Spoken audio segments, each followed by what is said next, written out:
हनुमान आणि शनिदेव यांची अद्भुत कथा. नमस्कार मैत्रिणींनो, कल्पना करा जर स्वतः शनिदेव तुमच्या समोर उभे राहिले तर. ज्यांच्या नुसत्या दृष्टीने राजाचा रंक आणि रंकाचा राजा होऊ शकतो, ज्यांच्या नावाने मोठमोठे राजे आणि देवताही सावध होतात, असा शनिदेवांना एका भक्तापुढे नमावे लागले होते. आणि तो भक्त दुसरा कोणी नसून प्रभू श्रीरामाचे परमभक्त, अतुलनीय शक्तीचे स्वामी, संकटमोचन श्री हनुमान होते. पण असा कोणता प्रसंग घडला होता की शनिदेव आणि हनुमान यांच्यात संघर्ष का झाला, आणि त्या दिवसापासून हनुमान भक्तांना शनिदेवांचा त्रास कमी का होतो असे मानले जाते. आज आपण ऐकणार आहोत ही अद्भुत कथा, जी केवळ पुराण कथा नाही तर भक्ती, नम्रता आणि कर्म यांचा महान संदेश देणारी कथा आहे. म्हणून व्हिडिओ शेवटपर्यंत नक्की पहा, कारण शेवटी मी तुम्हाला सांगणार आहे शनिवारी हनुमानजींची उपासना का केली जाते यामागील रहस्य. रामायणातील महान युद्ध संपले होते. लंकेचा राजा रावण पराभूत झाला होता. भगवान श्रीराम अयोध्येत परतले होते. संपूर्ण पृथ्वीवर धर्माचा विजय झाला होता. देवता अगदी आनंदी होत्या. ऋषी मुनी आनंदी होते. संपूर्ण ब्रह्मांडात श्रीरामाच्या विजयाचा जयघोष सुरू होता. पण याच काळात शनिदेव आपल्या मार्गाने भ्रमण करीत होते. ते प्रत्येक जीवाला त्यांच्या कर्मानुसार फळ देत होते. एका दिवशी शनिदेवांच्या मनात विचार आला, माझ्या प्रभावापासून कोणीही वाचू शकत नाही, देव असो किंवा दानव. असा अहंकार त्याच्यात निर्माण झाला.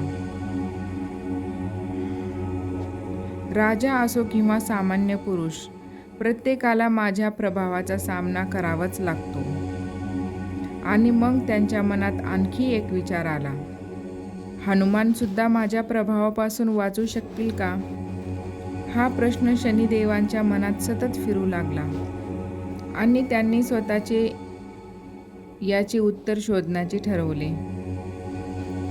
त्यावेळी हनुमानजी समुद्रकिनारी बसले होते.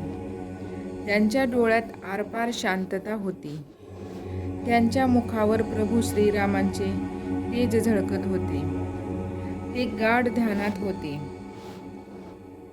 त्यांच्या ओठावर फक्त एकच नाव होते, श्रीराम श्रीराम श्रीराम.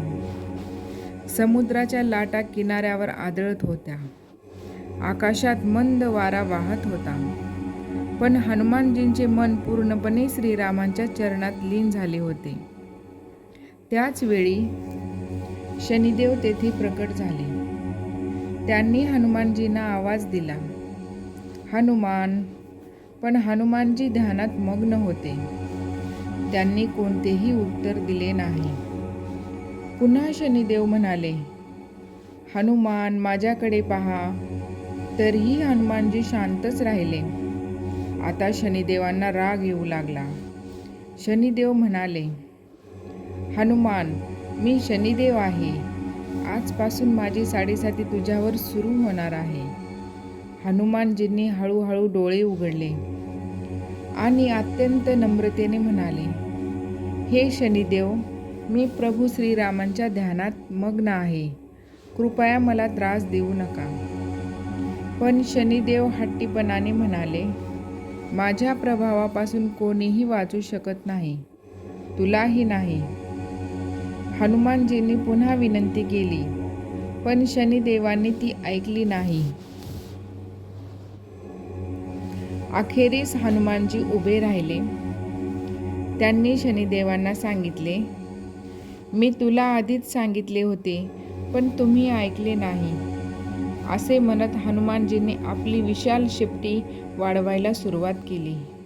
शेपटी वाढतच गेली, वाढतच गेली आणि काही क्षणात शनिदेव तिच्या विळख्यात अडकले. हनुमानजी समुद्रकिनारी फिरू लागले. ते जिथे जिथे जात होते तिथे तिथे शनिदेवांना धक्के बसत होते. पर्वत, खडक, झाडे सर्वत्र शनिदेवांना वेदना होऊ लागल्या. त्यांना समजले, हनुमानजी साधी भक्त नाहीत. ते प्रभू श्रीरामाच्या कृपेने असीम शक्तीचे स्वामी आहेत. काही वेळानंतर शनिदेव वेदनेने म्हणाले, हनुमानजी, मला क्षमा करा. मी तुमची शक्ती ओळखू शकलो नाही. कृपया मला मुक्त करा. हनुमानजींचे हृदय दयाळू होते. त्यांनी तात्काळ शनिदेवांना मुक्त केले. शनिदेवांनी नम्रपणे हात जोडले आणि म्हणाले, आजपासून जो कोणी तुमची भक्ती करेल, तुमचे नाव घेईल, हनुमान चालिसा म्हणेल, त्यांच्यावर माझा कठोर प्रभाव कमी होईल. असा होता शनिदेवावरील हनुमानजींचा प्रभाव. अशाच नवीन पौराणिक कथा ऐकण्यासाठी आमच्या चॅनलला सबस्क्राईब करा, लाईक करा आणि कमेंट करायला विसरू नका. जय श्री हनुमान.